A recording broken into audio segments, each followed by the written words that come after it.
그 부부의 세계로 얘기를 시작을 하겠습니다. 다들 보셨죠? JTBC 드라마에서 난리가 났죠? 예. 근데 이거가 원래 BBC 원작 드라마예요. 그거 이제 거기서 원작을 사와서 만들었다라는 거는 아시는 분들이 많이 있어요. 그래서 원래 그 BBC에서도 시즌 1을 5편으로 만들었는데 인기가 좋아서 시즌 2까지 6편으로 만들어서 갔던 건데 JTBC에서는 그거를 다 사가지고 와서 16부작으로 만들었습니다. 그런데 이게 원래 또 다른 원작이 있어요. 그래서 이게 지금 JTBC에서 방송하기 전에 그 광고문, 그러니까 기사문이 나간 건데 로마 원작자 마이크 버틀렛이 로마 신화 메데이아에서 영감을 받았다라고 얘기를 했습니다. 요거는 좀 아시는 분들이 이렇게 많지는 않은 것 같아요. 그러니까 이거는 보시면 맨 왼쪽이 지선우고요. 닥터 포스터입니다. 그리고 저 마지막이 메데이아, 물론 이제 저거는 중세 때 그린 그림인데 그 메데이아를 저 그림을 포스터를 잘 보시면 지선우와 포스터는 반지를 낀 손에 상처가 나서 피가 흐르고 있어요. 자세히 보이실지 모르겠는데, 그러니까 결혼의 언약이 깨져서 피를 보지요. 그런데 메데이아는 저 마지막에 있는 게 메데이아인데 독약을 만들고 있어요. 그 독약 그 그림 앞에 보시면 무슨 재료 같은 것들이 있고 그래서 그걸 독약을 만들고 있는데 저 독약을 가지고 뭘 하냐 하면 부부의 세계의 이경영 역할을 했던 사람하고 한소희 역할을 했던 캐릭터를 독약을 바른 옷을 입혀서 태워 죽입니다. 세지요? 근데 이게 시작이에요. 이게 센 거 아니에요. 그리고 나서 더 큰 복수를 해요. 근데 이게 왜 그러냐 하면 이 메데이아라는 이 인물은 원래 그 남편 이야손을 역경에서 구해내고 성공시킨 사람이에요. 그러니까 우리식으로 얘기하면 평강공주죠. 바보곤다를 장군을 만든 사람이에요. 그러니까 근데 갑자기 이웃나라 공주하고 결혼을 하겠다니까 얼마나 억장이 무너집니까, 그죠? 그래서 복수를 하는데 일단 그 상대를 죽여요. 그 다음에 이하손은 안 죽여요. 왜? 고통을 겪게 만들어야 되잖아요. 그래서 어떻게 하냐면 이하손과 메데이아 사이에 난 두 아이를 죽여버립니다. 무섭죠? 여자가 하늘 보면 무섭다 그러잖아요.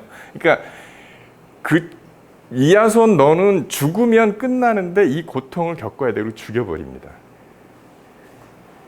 그래서 이제 버전은 여러 가지가 있어요. 메데이아가 뭐 안 죽이고 실수로 죽었다는 버전도 있기는 하지만 어쨌든 극단의 고통을 주기 위해서 아이를 죽여버립니다. 그러니까 무지하게 센 캐릭터죠. 여기서 여러분들 오이디푸스 컴플렉스라는 말이 있죠.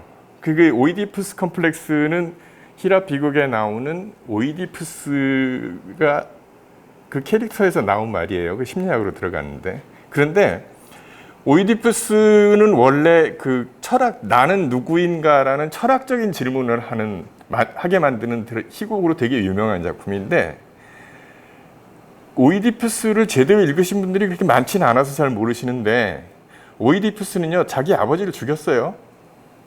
물론 모르는 상태였습니다. 그리고 자기 어머니와 잤어요. 그리고 아이를 셋을 낳았어요. 이제 감이 오시죠? 막장 드라마입니다. 이런 낙장이 없어요. 그래서 그게 밝혀지니까 어떻게 하냐면 두 손으로 자기 눈을 파버립니다. 그리고 나라를 떠나요.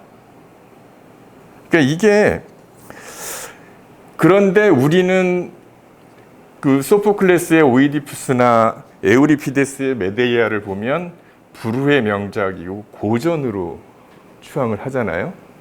그런데 그 내용을 자세히 보면 요즘 아침 드라마나 미국의 드라마에 그 잽이 안 되는 막장 드라마입니다. 왜 이렇게 했을까요? 참고로 말씀드리면 메데이아는 그러니까 지금부터 2500년 전에 비극 경연대회에서 3위로 입상했던 작품이에요. 그러니까 인기가 굉장히 컸다는 얘기죠. 자, 왜 막장으로 갔을까요? 관객들이 좋아하니까. 관객들이 좋아하니까 에우리피데스도 그렇게 쓰고 이렇게 쓰는 겁니다. 그러면 관객들은 왜 막장을 좋아할까요? 극단으로 벌리거든요. 극단으로 벌립니다.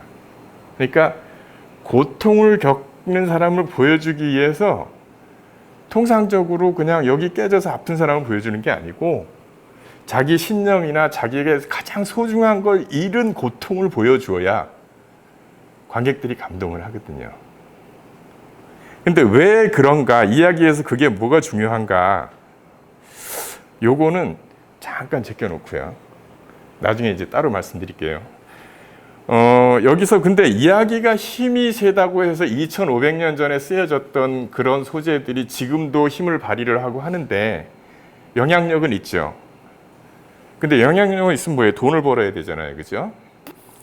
그럼 돈을 많이 버나? 예, 많이 벌어요. 얼마나 버는지를 보여드리겠습니다. 이거는 보시면 1999년 6월 2일자 매일경제 기사입니다. 여기서 영화 한 편이 자동차 4만 대 수출보다 낫다. 그래서 타이타닉이 6억 달러를 벌었는데 이 6억 달러를 벌으려면 소나타 15,000달러짜리 소나타를 4만 대를 팔아야 된다. 라고 얘기를 했어요. 그래서 그 이후에 김영삼 대통령도 그런 얘기를 했고 재계에서 뭐 이 엔터테인먼트 비즈니스 영향력이 항상 나오는 말입니다. 근데 여기 지금 타이타닉이 13억 달러를 벌었다고 돼 있잖아요. 저 숫자가 맞을까요? 틀립니다. 더 벌었어요. 최근까지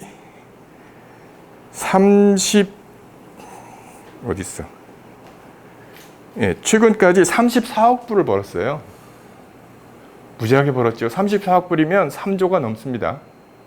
3조. 그죠? 그런데 이거보다 더 번 영화도 있어요. 볼까요? 어벤져스? 아닙니다. 바람과 함께 사라지다예요. 물론 이 수치는 뭐냐 하면 미국에서는 이런 그 흥행 통계가 워낙 발달되어 있기 때문에 지금의 물가 상승률을 계산한 수치예요. 예. 그러니까 옛날에는 뭐 예를 들면 티켓 값이 1달러였다면 요즘 10달러니까 그렇게 이제 환원을 한 겁니다. 그런데 바람과 함께 사라지다는 38억 불, 그래서 4조 2천억을 벌었어요. 그리고 줄줄이 쭉 나오죠. 여러분들 여기 좀 나이가 아직 많지 않으신 분은 모르는 영화들 좀 있어요. 근데 노 대표님 같은 경우는 많이 있죠? 예, 많이 있어요.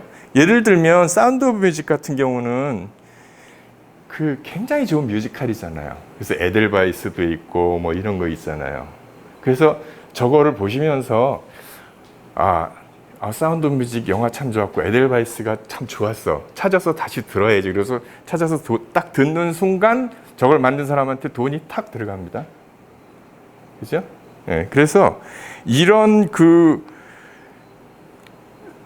보면 이 조단위 흥행이라고 하면 웬만한 대기업들 어떤 한 분야의 1년 매출이에요. 그래서 그동안 하는데 지금 바람과 함께 사라지다나 타이타닉이나 이런 영화들은 지금 이 순간에도 지구 어딘가에서 돌아가고 있고 매출이 발생을 합니다. 사실은 이야기가 무지무지하게 힘이 세요. 그러면 이제 요즘 유행하는 게 시리즈 영화들이 유행하잖아요. 이제 그쪽 얘기를 해보면 해리포터 아시죠? 그 여자가 조안 롤링이라는 사람이 작가인데 이분이 해리포터를 출판하기 전까지는 정부 지원금으로 살았어요. 그 유명한 얘기 있죠. 아기를 카페에 가서 한 손으로 유모차를 흔들어가면서 한 손으로 글을 썼어요.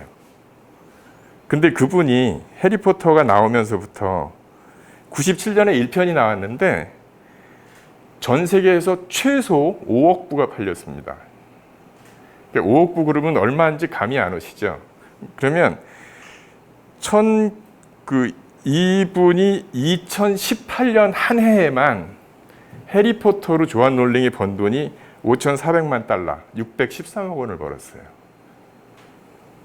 그죠? 그리고 해리포터 시리즈로 만든 영화 전체가 벌어들인 돈이 77억 달러예요. 그러니까 이야기는 소포클레스 아이스킬로스 시절부터 조안 롤링의 시대까지 무지하게 돈을 벌었어요. 우리가 몰라서 그렇지.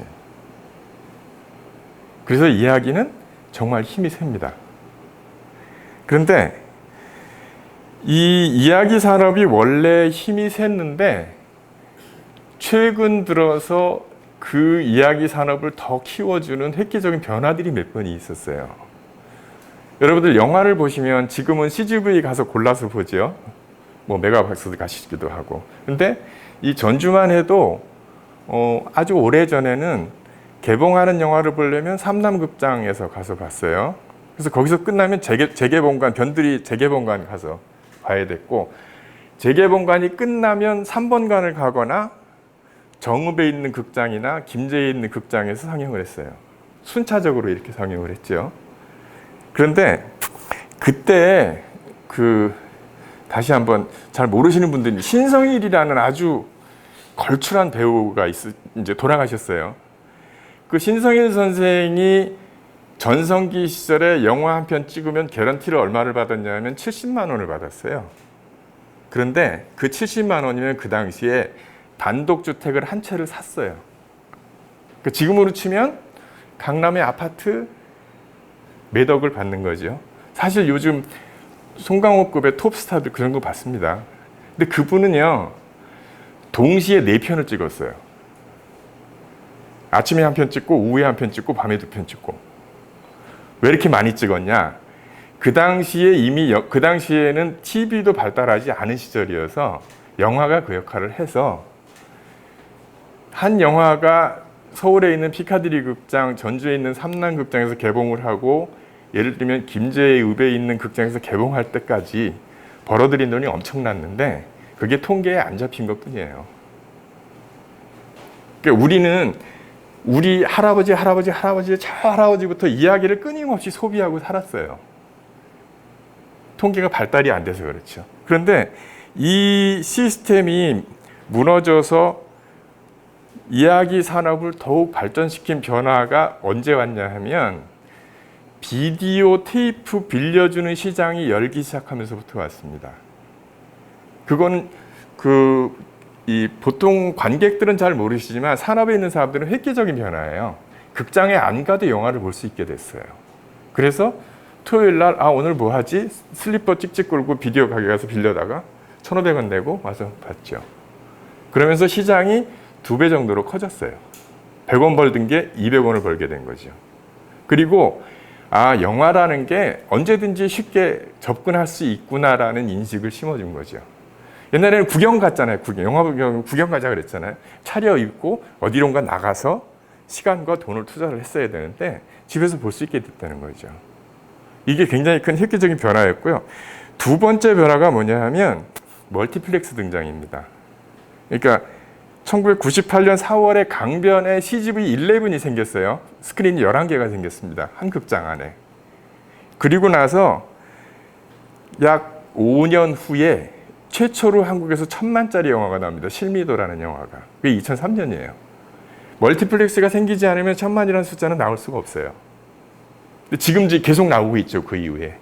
그래서 어떤 변화가 있었냐면 처음 멀티플렉스 생기기 전에는 우리나라 관객들은 1년에 1.2편, 한 편 정도를 봤어요. 그런데 멀티플렉스가 생기고 나서 2019년에 4.37편, 4편을 넘게 봅니다. 그러니까 시장이 4배 이상 커진 거죠. 극장 시장으로 본다고 하면. 그러니까 그건 뭐냐 하면 그만큼 매출이 늘어나고 소비가 늘어났다는 겁니다. 여러분들도 아마 느끼실 거예요. 옛날에 단관 시절보다 지금 극장도 더 많이 가잖아요. 편하게 가잖아요. 그죠? 가면 먹을 것도 많고 대부분 쇼핑센터나 이런 데 있으니까.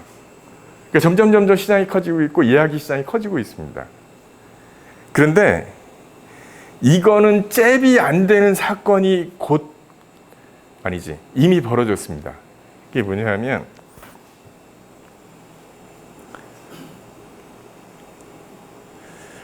저 뒤에 프로즌 보이시죠? 어렴풋하게. 요즘 애들 엘사 드레스, 꼬마 여자애들 엘사 드레스 입고 난리죠, 그죠? 프로즌 있고, 여기 보시면 디즈니 영화들, 그 다음에 픽사 영화들, 스타워즈도 있고, 요거 뭐냐면 내셔널 지오그래픽 다큐멘터리 채널입니다. 그리고 여기 보면 인어공주 있고 이게 있잖아요. 이 모든 이야기가 여기로 다 들어왔어요. 휴대폰 안으로. 다 들어왔어요. 그래서 이 모든 거를 휴대폰, 패드, 컴퓨터, 그리고 요즘 사보시면 아시겠지만 LG 테레비를 사면 리모컨 누르면 넷플릭스, 유튜브 자동으로 뜹니다. 해보셨죠? 아예 장착을 해서 나와요. 그리고 KT 가입을 하면 넷플릭스 3개월치 무료로 줍니다. 텔레비에서도 그냥 인터넷만 연결해서 좀 누르면 이 모든 콘텐츠가 바로 그 자리에서 기다리지도 않고 단 1년에 10,000원씩만 내면, 아니죠, 한 달에 10,000원씩만 내면 다 들어와요. 그래서 보시면 아시겠지만 여기 디즈니의 플러스가 붙었어요. 여기 조그맣게, 그죠? 플러스. 이건 뭐냐 하면 디즈니 플러스가 아직 우리나라에는 안 들어왔어요. 원래 올해 들어오기로 돼 있는데 코로나 때문에 이제 내년에 들어오는데, 디즈니에서 만든 넷플릭스 같은 서비스입니다. 그걸 OTT라 그래요. 그러니까 돈을 내면 언제든지 내가 원하는 서비스를 볼 수 있는 VOD인데 인터넷과 결합이 된 VOD입니다. 이게 이제 내년에 들어옵니다. 다행인 거는 아직 확정은 안 됐지만 디즈니 좀 더 싸게 들어온다 그래요. 요즘 넷플릭스는 10,000원 조금 넘죠. 싸게 들어온다고 하는데, 이게 들어오면 시장이 완전히 달라집니다. 완전히. 그러면 그 디즈니하고 넷플릭스하고 싸우면 누가 이길까요? 디즈니가 이겨요. 또 아니요, 다 틀리셨습니다. 스토리홀딩스가 돈 봅니다. 왜냐하면 여기 보세요. 이게 지금 미국에서 하고 있는 OTT 서비스들입니다. 보면 넷플릭스는 다 아시죠? 넷플릭스 자체 영상 많이 만든 킹덤도 있고 뭐 이렇게 쭉 이렇게 있죠. 여기 옥자도 있어요. 봉준호 감독이 만든 옥자. 그런데 아시면 책 파는 아마존에서도 프리미엄 서비스를 합니다. 여기는 EPL 중계를 해서 좀 스포츠 좋아하시는 분들이 많이 봐요. 그리고 쭉 만들어요. 애플도 합니다. 애플이 컴퓨터를 만들다가 이제 이쪽으로 가고 있어요. 그리고 AT&T라는 거는 우리나라 KT, SKT 같은 통신회사인데 거기 CNN이 있고, 여기서 워너, DC는 이게 만화 히어로물 만드는 거기, 그다음에 HBO, CN, 이건 카툰 네트워크라고 미국에서는 애니메이션 채널로 굉장히 센 데입니다. 이런 콘텐츠를 다 가지고 있어요. 유튜브에서도 이제 프리미엄 서비스에서 돈 내면 하는 거 곧 시작을 합니다. 우리나라에서도. 그런데 디즈니를 보시면 픽사가 있죠. 여기 줄줄이 이 센 애니메이션들 엄청나게 많죠. 니모를 찾아서 뭐 지금 잘 안 보이는데 많죠. 그 다음에 이게 마블 코믹스 히어로물, 어벤져스 뭐 줄줄이 있죠. 그 다음 20세기 폭스하고 최근에 디즈니하고 합병을 했습니다. 20세기 폭스 영화도 다 있어요. 그 다음에 이건 뭐냐 하면 이게 뭐더라? 소니 픽처스 영화도 여기 다 있어요. 디즈니가 다 샀어요. 콘텐츠로 따지면, 콘텐츠 양과 질로 따지면 넷플릭스가 못 따라갑니다. 그런데 이 사람들은 만드는 사람들이 아니에요. 만드는 걸 갖다가 틀어주는 사람들이에요. 그러니까 작가, 감독들이 좋은 영화를 만들면 이 사람들이 사요.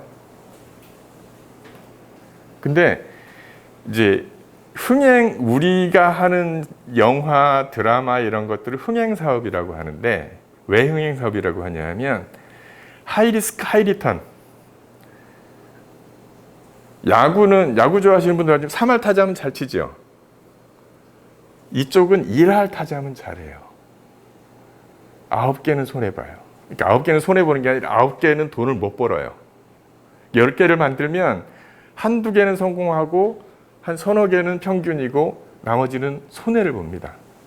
그런데 그 한두 개가 나머지 거를 다 커버를 하는데 그만큼 리스크가 높은 사업이에요.